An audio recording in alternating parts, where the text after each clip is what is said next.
Hello, I'm Dr. Craig Childress, a clinical psychologist in Pasadena, California. And I'm talking with you, the kid who's involved in a particular type of family relationship process where you're entirely rejecting of a relationship with one of your parents following a divorce, and you want to spend the entirety of your time with the other parent. And the reason you're doing this is because you feel this intense anger and almost hatred for the rejected parent. Something about them is really, really annoying and irritating, and you can't quite put your finger on it, but something about who they are, or the tone of voice, or something that they're doing that makes them really annoying. And when you're over with the favored parent, the one that you get along with, everything's fine. That feeling goes away and life is good. Okay. So you've been asked to watch this video series probably by the rejected parent, and I appreciate it. And I will be describing in this video series what's going on from a family perspective and from a relationship perspective, and then how to make that feeling that you're experiencing, that intense anger and hatred, how to make it go away and simply vanish. Now, in the previous segment, I talked about something called the attachment system, which is a brain-based, neurobiologically based relationship system that strongly promotes children's bonding to parents, because children who bonded to parents received protection from predators, while children who didn't bond so strongly to parents were eaten by predators, so those genes got removed from the gene pool. So it's a very basic and fundamental system, and it creates two characteristics. First, the possessive ownership to the relationship, and then second, a grief response when that relationship is severed. Now, in this video segment, I'm going to be discussing how that relationship system, how the attachment system got a little bit twisted and knotted up. That's creating some problems in the relationships within the family. And what happened is that after the divorce,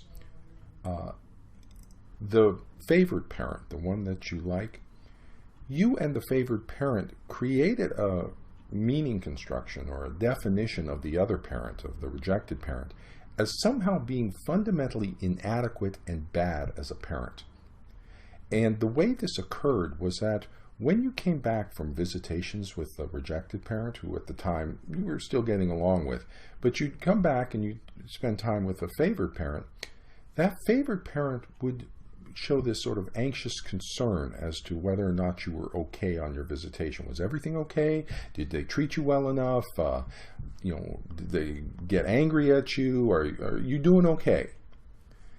And if you responded to the parent, yeah, everything was great, we had a wonderful time, the favored parent would go into sort of a rejected or withdrawn state. They might just look away, or just a subtle but very small sort of drop in emotional tone of just, oh, okay. Whereas if you criticized the rejected parent and you said, yeah, it was kind of boring, I didn't get along with them so well, or, yeah, we got in an argument, they asked me to, do the dishes, and we just got in a fight about it. Okay. Any sort of criticism of the rejected parent, then the favored parent would get all animated and concerned, and oh my goodness, what happened, and tell me more about it, and oh my gosh, I can't believe they get angry like that. They've always had this anger management problem. I wish they wouldn't do that. Or they just don't understand how you feel or what's going on for you. They're so insensitive. It always has to be about them. Why can't they just listen to you and show more sensitivity for you? And so the favored parent would get all riled up and criticizing and supporting your criticism of the rejected parent.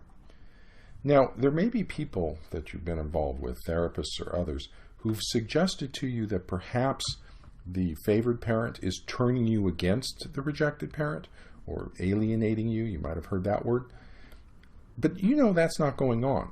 The favored parent is not like bad-mouthing the other parent, not trying to convince you that the other parent is bad. You authentically feel this anger and hatred and this annoyance with the other parent. I get it. Yeah, it's a real feeling for you. So it's not that the other parent's convincing you to feel this way. You feel that. But what happened was that, or at least started, is that when you went back and criticized the rejected parent to the favored parent, they would get all animated and support you. And it appears, at least to you at the time, that the favored parent was simply being nurturing and supportive of you. It was you're the one that was criticizing. They were simply being understanding and supportive. I can't believe that they did this to you, or that they didn't listen to you, or that they're so angry and have these anger management problems.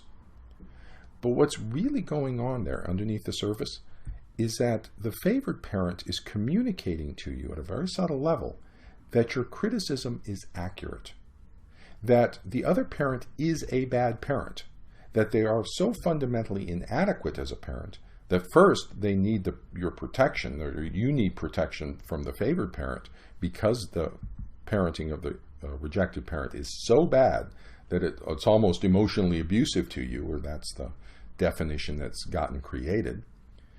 And that in getting all riled up, the favored parent communicates to you what the desired narrative is, or what the desired definition is for what's wrong with the other parent. They're very insensitive to your feelings, or they only think of themselves, or they have anger management problems, or it's just something about the way they talk and their tone of voice and who they are that's so irritating. And the favored parent might have even said to you, yeah, I know exactly what you're going through. That was a problem in our marriage, or that was a problem I lived with for so long, is they are just really annoying. And in doing that, the favored parent communicated to you that the other parent, the rejected parent, was somehow inadequate and bad as a parent. Okay? And that inadequacy and badness as a parent was harmful to you, was emotionally abusive or psychologically abusive to you.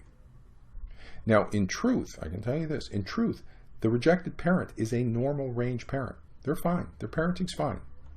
And if you think about it, and this is where I'm going to challenge you a little bit. If you think about it, you know that's true. You know their parenting is not all that different than the parenting you get, or that your friends receive from their parents. Parents sometimes get angry at kids. They ask them to do things that kids don't like. That's normal.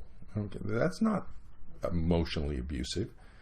And in fact, if you think about it, that rejected parent is probably trying to be pretty nice to you.